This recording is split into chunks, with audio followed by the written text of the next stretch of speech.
केसरिया बालम आओ हमारे देश, केसरिया बालम आओ हमारे देश। तुमने अपनी जन्म देने वाली माँ को धोखा दिया, और वो भी जानबूझ के। मैं अपने आप को कमरे में कैद कर रही हूँ और तुम सबसे अपना रिश्ता भी तोड़ रही हूँ, मैंने आज तक आपसे कुछ ना मांगा है दादी साहब, हमारी झोली में एक खुशी डाल दो दादी साहब, सबको माफ कर दो। जैसे इसने इतने अन्याय के बावजूद तुम सबको माफ करती हो, आज मैं भी सिर्फ इसके खातिर तुम सबको माफ कर रही हूँ। Happy birthday to you, happy birthday dear बाबा। आज मैं सारे परिवार के सामने थारे को बिलासपुर वाली फैक्ट्री तोहफे में देता हूँ। फैक्ट्री का काम कैसे चल रहा है? ठाकुर साहब, अठे तो पिछले 2 महीने से कोई काम नहीं चल रहा है। थारे ऊपर भरोसा करके भाई साहब ने बहुत बड़ी भूल की है।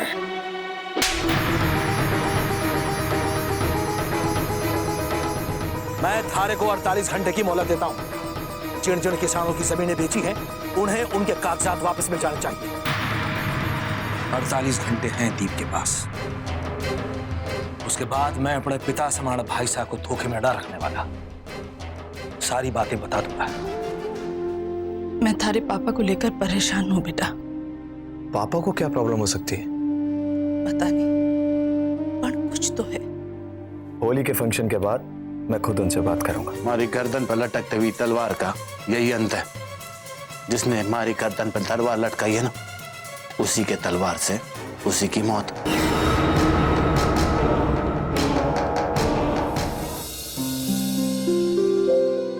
अरे कजरी, तू ना गई होली कजरानी? अभी जाऊंगी। बड़े कुंवर के कमरे से खाली कब तो ले आऊं। पर जीजी आप भी चलो ना, बटे पूरा गांव होवेगा, बड़ा मजा आवेगा।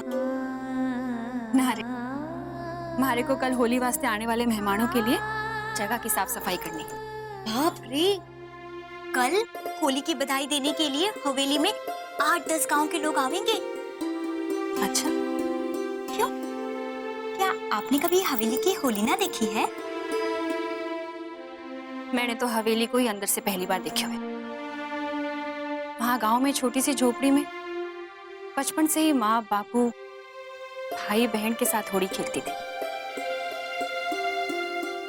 अरे ले, मैं भी तुझे अपनी बातें बताने लग गई। तू जा होली देख। अच्छा जीजी।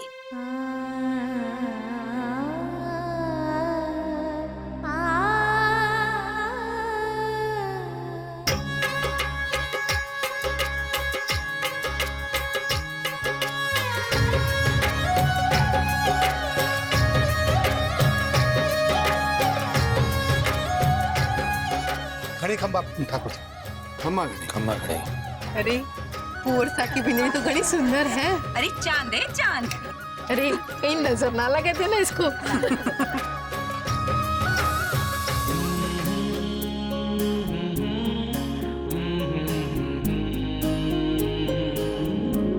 इस साल की फसल कैसी रही? सब आपकी मेहरबानी। पधारो ठाकुर, होलिका दहन की जाए। हाँ मेघ।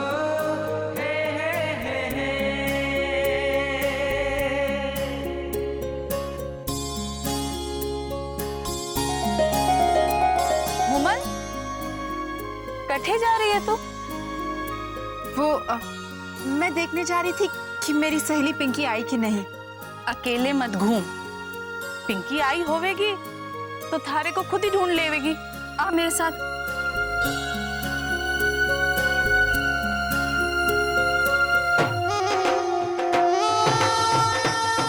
ओम अक्षतां समर्पयामि। ओम पुष्पं समर्पयामि। माल्यादीनि सुगंधीनि माल्यादीनि वैप्रमयानि दानि पुष्पाणि राणि परमेश्वरे। ओम स्वस्ति न इन्द्रो वृद्धश्रवा स्वस्ति न पूषा विश्ववेदा।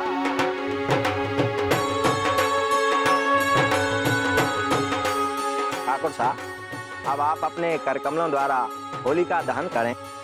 मैं आप सबको आभारी हूं जो हर साल आप लोग हमारे को इतनी इज्जत देते हैं, पर इस साल ये पर्व हमारे छोटे भाई मेघ सिंह के जन्मदिन पर आयो है और आज हमारा भाई होलिका दहन करेगा।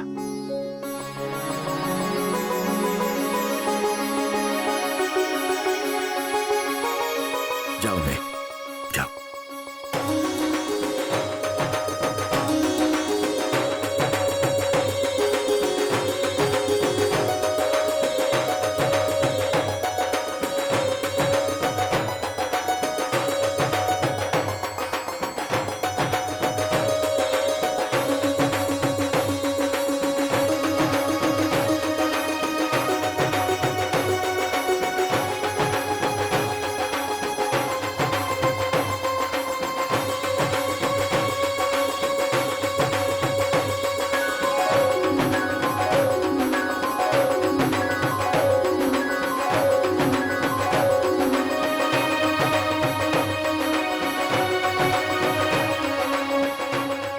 मारे को रास्ता दिखाओ, ये करूं मैं।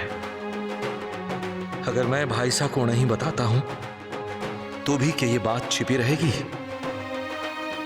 कल को जब भाईसा को पता लगेगा तो उनका विश्वास मारे पर से उठ जाएगा। ये करूं मैं, रास्ता दिखाओ मारे को।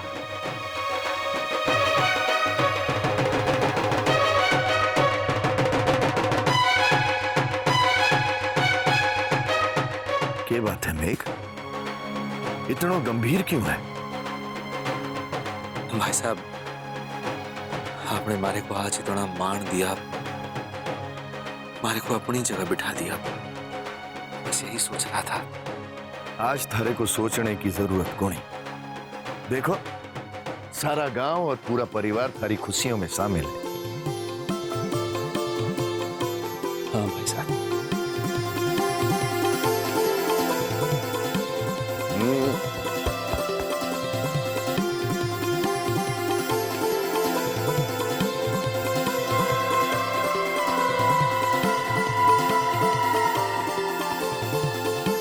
आप नहीं जानते भाई साहब, ये चेहरे सिर्फ खुश दिख रहे हैं, है नहीं।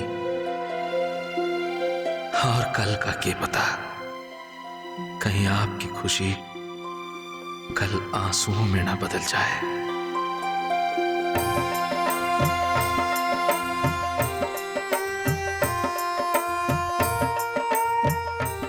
आपने ही हमारी जीजी के सपने पूरे ना होने दिए अग्निदेव। अब तो अपनी रोशनी से हमारी जीजी के जीवन का अंधकार दूर कर दो।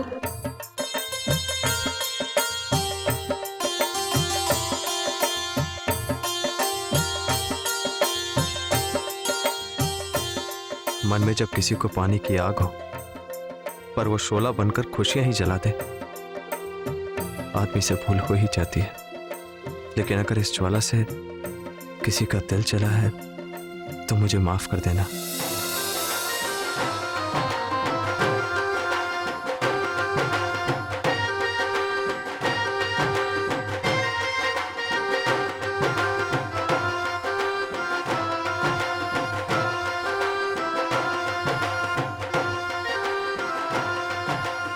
प्रभु जी, जिस तरह मारे बींद को सही रास्ते पर आप वापस लाए हो ना, उसी तरह मारे को मां बनने का आशीर्वाद भी दे दो अग्नि महाराज।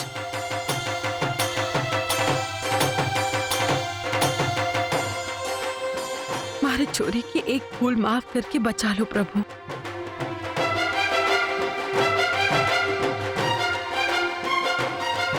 पूरे 26 बरस के बाद फिर से थारी परिक्रमा करने को सौभाग्य मिलो है प्रभु। मारे पर अपनी ऐसी कृपा बनाए रखना प्रभु। मारे बींद को हर कार्य में सफलता दो प्रभु। उनको मारी उम्र भी लग जावे, बस आपसे यही मांगू हूं मैं।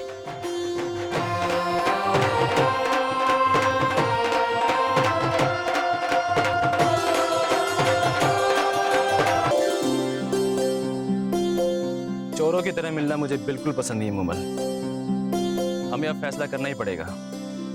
सही फैसले के लिए तो सही समय का इंतजार करना होगा ना मोहित। अब ये सही समय कब आएगा? देखो मोहित, मेरे भाई साहब रणवीर इतने दिनों में अब जाकर लगने लगा है कि वो सेटल हो जाएंगे। अब तो दादी साहब को भी सब पता चल चुका है और एक तरह से उन्होंने अपनी मंजूरी भी दे दी है। अब तो उनकी तबीयत भी संभलने लगी है। बहुत जल्द वो समय आ जाएगा जब हम भी अपना फैसला सुना सकेंगे। क्या देख रहे हो? तुम्हारे चेहरे पे वो डर और तुम्हारे दिल में हिम्मत देख के तुम पे मर मिटने को जी करता है। क्या कर रहे हो मोहित? आज मेरे परिवार के साथ पूरा गांव यहाँ है। कोई देख लेगा? छोड़ो मुझे, छोड़ो मुझे।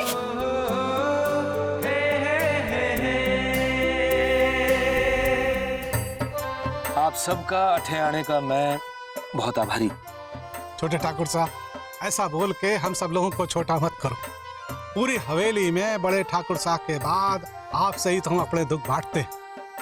छोटे ठाकुर साहब, इस बार हमारी गेहूं की फसल घनी अच्छी हुई से और सरसों की भी।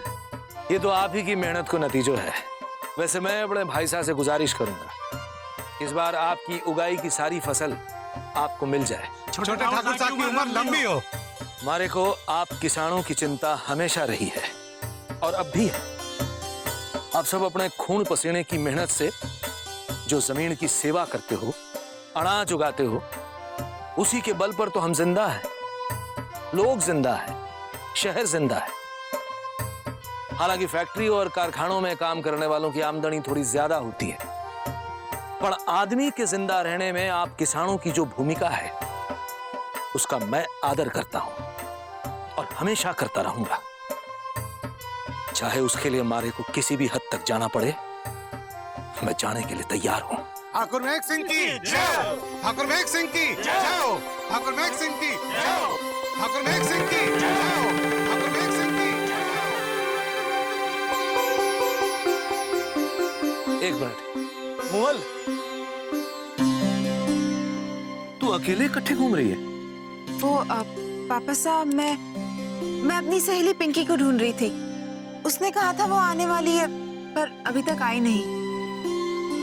बेटा, आपका ऐसे अकेले घूमना ठीक ना है। जाओ अपनी माँ के साथ रहो। क्यों पापा साहब, मैं आपके साथ नहीं रह सकती?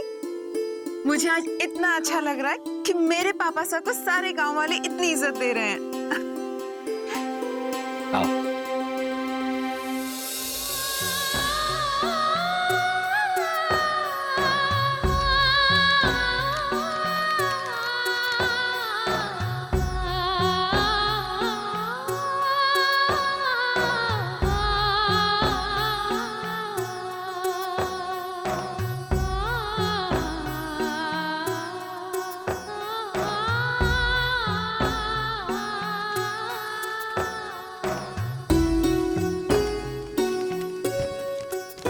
हवेली के सभी सदस्यों को हमेशा खुश रखना महाराज,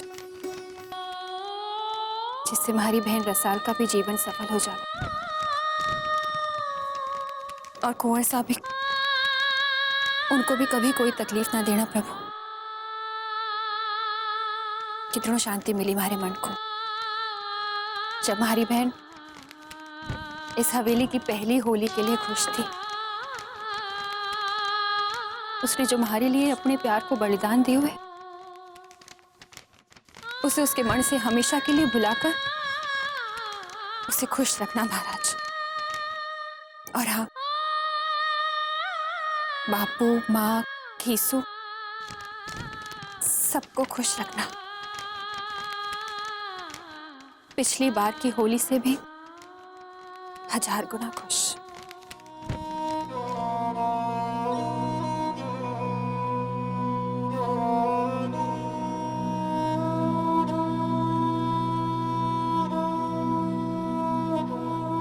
कभी खुले आसमान में पूरे गांव के साथ होली खेला करती थी, पर अब हर साल इस बंद दरवाजे के अंदर तुम्हारे को होली खेलनी होगी।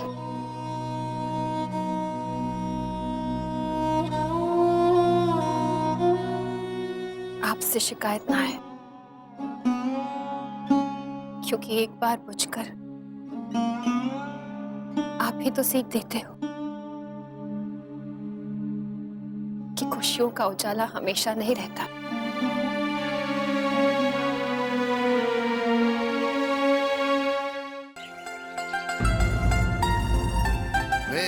अरे भाई साहब, होली मुबारक आपको। होली मुबारक हो बेटा। होली मुबारक होता है, होली मुबारक हो। अरे आप सभी लोग अभी तक यहाँ हैं, वहाँ ठंडाई तैयार है, रंग तैयार है और गांव के सभी लोग हमारा इंतजार कर रहे हैं। चलिए मैं सभी को रंग लगाने की शुरुआत करती हूँ। अरे मुझे नहीं भाई साहब ना, अभी नहीं। चलिए तायसा, आप ही से शुरुआत करती हूँ। क्यों नहीं बेटा, पन्नठे अंदर नहीं, बाहर गांव के चौक पर चलो। वैसे भी अठे रंग फैलाकर नौकरानी के लिए काम थोड़े ही ना बढ़ा रहे।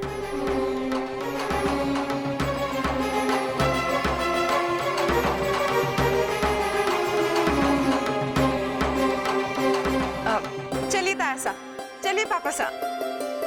बिंदनी जी पापा सा। दीप कटे। पापा साहब वो कमरे में मामा साहब के साथ बिजनेस के बारे में कुछ बात कर रहे हैं। आज के दिन भी भाई हमारा दीप बिजनेस को लेकर इतना सीरियस हो गया है। क्यों, आपको कोई शक है? नहीं। तायसा चलिए ना, पापा सा चलिए प्लीज। चलो बेटा, चलो रसा। बस एक पल रुको कुंवर साहब।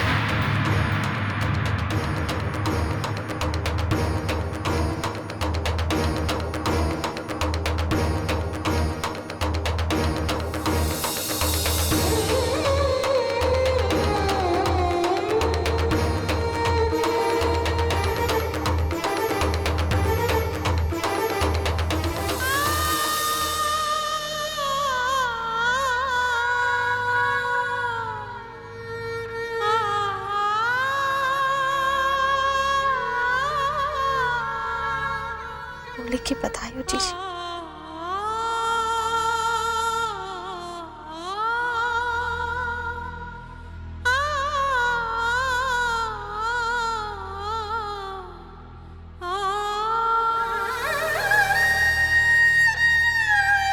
तारा जीवन सदा इस होली के रंग से भरा रहे।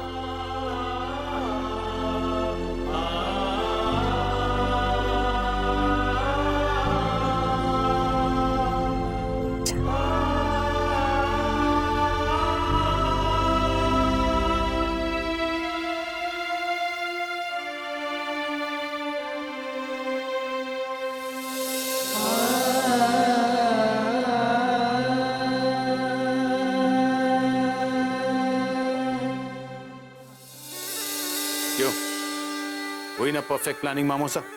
अरे भांजे, किसी कारण से प्लानिंग फेल नहीं हो जावे तो प्लानिंग तो बहुत बढ़िया है। नहीं होगा मामोसा, आप बाहर जाकर जी भर कर भांग पियो।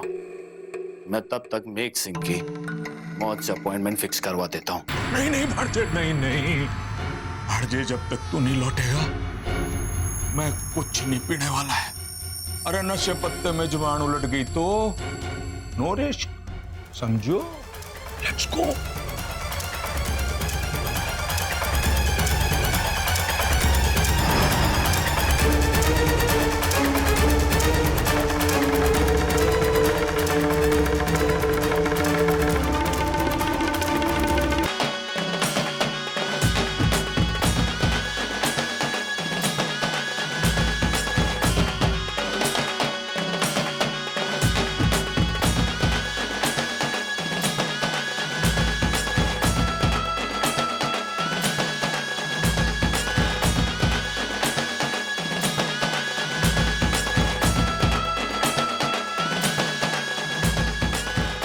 होली मुबारक हो।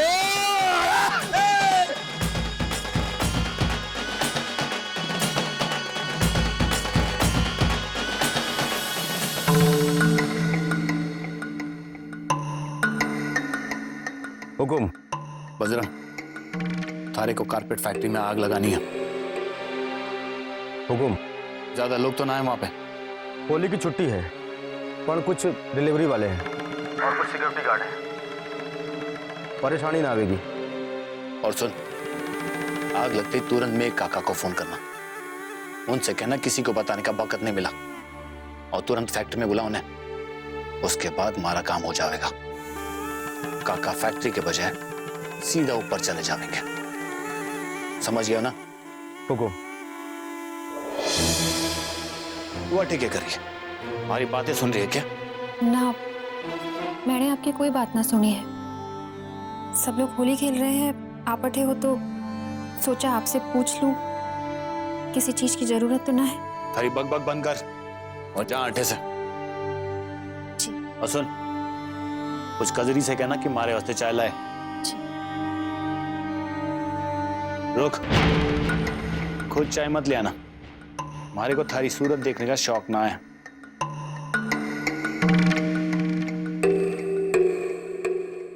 इतनी बड़ी कलाकार तो ना है कि हमारी बातें सुनने के बाद भी इसके माथे पर शिकंजन आवे।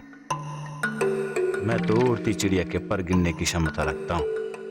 इसने हमारी बातें ना सुनी होगी। बस एक बार बजरंग मारे कहने के मुताबिक काम कर दे तो सब ठीक हो जाएगा।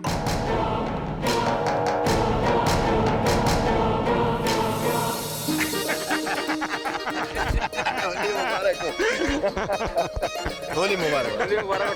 ठाकुर साहब की जय, ठाकुर साहब की जय। बेटा, थारी बिंद्री को उसकी कोठरी से निकालना ही नहीं। हमारे साथ उसको भी तो खुशियां मनाने का हक है। बिल्कुल मासा, क्यों नहीं।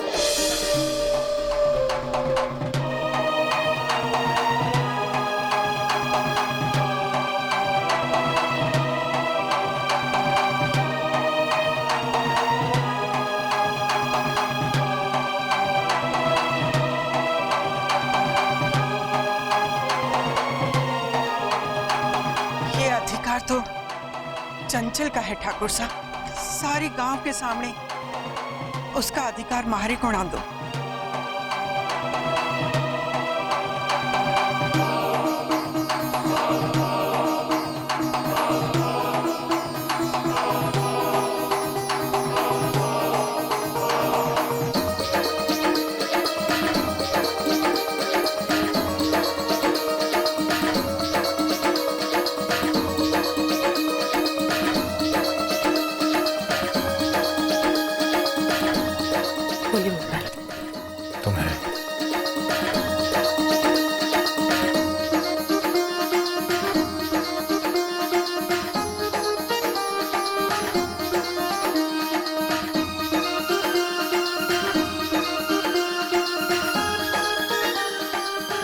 सर, होली मुबारक।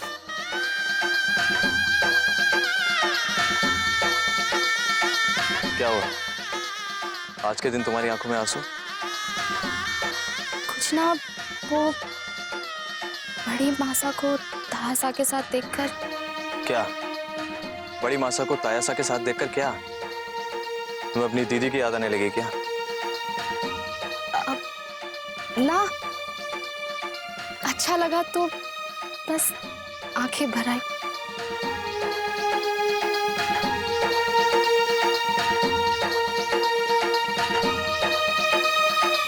जीजी, जीजी जल्दी करो ना, हमारे को भी होली खेलने जाना है। तो तू जा ना, मैं कर दूंगी अठे सब्जी। पर हमारे को तो बड़े कुंवर के कमरे से खाली कप लेकर आना है। जीजी सुनो ना, आप बड़े कुंवर के कमरे से चाय का खाली कप ले आओगी? ठीक है, ले आऊंगी। पर इस वक्त तो बड़े कुंवर साहब अपने कमरे में ही होंगे ना? हाँ, अभी तक तो वो भी होली खेलने जा चुके होंगे। ठीक है, तू जा, मैं ले आऊंगी। अच्छा जीजी, मैं कपड़े बदल कर जाती हूँ। चंदन सिंह जी, मैं कब आ रहा हूँ इसका वचन तो मैं आपको न दे सकूं, पर आऊंगा जरूर। ठाकुर साहब। अम्मा गणी, वचन तुम अब आ रहे हो होली पर? क्या बताऊं ठाकुर साहब, फैक्ट्री में थोड़ी समस्या हो गई है। क्या हो गया? आप जरा आए तो बताओ। मैं अभी 2 मिनट में आया। शर्मिंदा ना करें, हम बात करें। आओ। बताओ क्या हो गया? फैक्ट्री में आग लग गई है। आग लग गई है? अब वर्कर्स तो सब ठीक है ना? भगवान की कृपा है, आज वर्कर्स ज्यादा नहीं थे फैक्ट्री में। मैं भाई साहब को बताता हूं। लेकिन ठाकुर साहब, आग लगी नहीं है, आग लगाई गई है और हमने उसको पकड़ लिया है। वो आप ही बताना चाहता है कि किसके कहने पर उसने। तो दीप इस हद तक गिर सके हैं और इसीलिए मैं सबसे पहले आपको बताने चला है। ठीक है, तुम चलो हमारे साथ, हमारी गाड़ी में। ठाकुर साहब, मेरे पास मोटरसाइकिल है, आप चलिए, मैं आपके पीछे पीछे आ रहा हूँ। ठीक है, तुम आओ।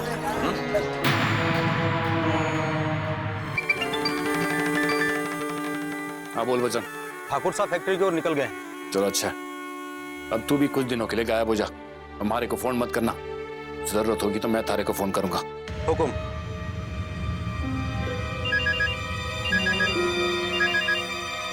जी हुकुम। मेघ सिंह की गाड़ी कुछ ही देर में उस रास्ते से गुजरने वाली है। हुकुम। और ये बिल्कुल एक्सीडेंट लगना चाहिए और इस एक्सीडेंट में मेघ सिंह की जान जानी चाहिए।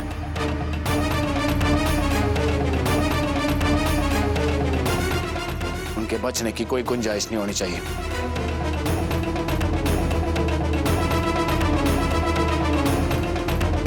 ठीक है, मैं फोन रखता हूं। माफ करना का कसम, आपने हालात ही कुछ ऐसा पैदा कर दिया। मारो या मारो।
मैंने इंजेक्शन दे दिया है।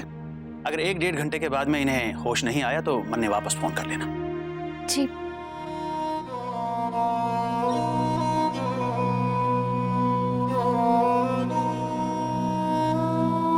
कचरी, ऐसा क्या काम करना था जीजी को जो वो कहीं भाग कर जा रही थी? मारे को ना मालूम। जब मैंने देखा तो जीजी सीढ़ियों के पास बेहोश पड़ी हुई थी।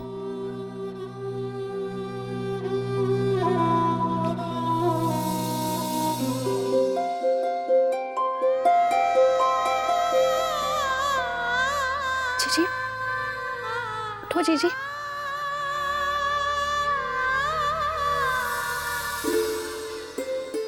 होली खेलते खेलते अचानक कठे चला गया मेघ। ठंडाई के नाम पे उसे भांग पिला दो, जरूर चढ़ गई होगी उसे। और पहले की तरह मारे डांट खाने के डर से कट्ठे जाकर छुप गया होगा। पापा साहब तो किसी भी कमरे में नहीं है। ताया साहब, पापा साहब की गाड़ी भी बाहर नहीं है और उनका फोन भी स्विच ऑफ आ रहा है। कठे चला गया गाड़ी लेकर? पता नहीं ताया साहब, किसी ने उसे जाते हुए देखा तक ना। चलो हम पता लगाते हैं। पापा साहब आप यहीं रुकिए, मैं और मामा से जाके पता लगाते हैं। लेट्स गो भाई। ठीक है चलो। भाई साहब मैं भी चलता हूँ। हाँ चलो।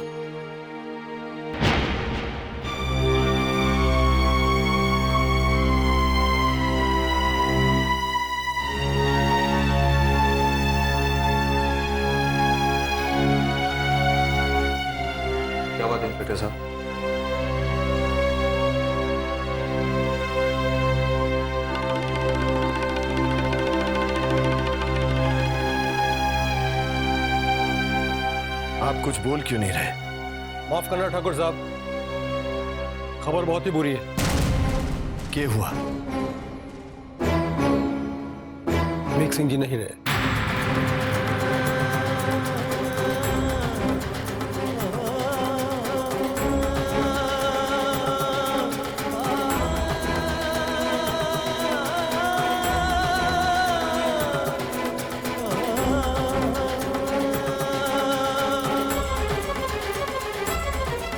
जंक्शन पर मेघ साहब की गाड़ी सामने से आ रही ट्रक से इस कदर टकराई कि उनके बचने की कोई गुंजाइश ही नहीं रही।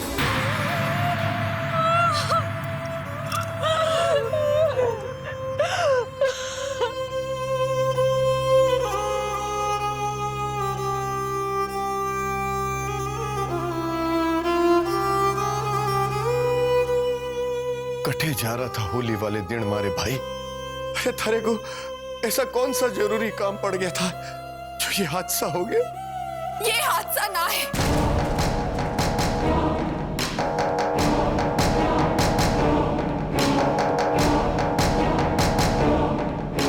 हादसा ना है, ये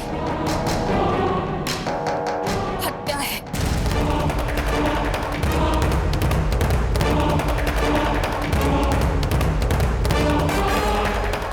मैंने खुद अपने कानों से हत्यारे को फोन पे बोलते सुना था।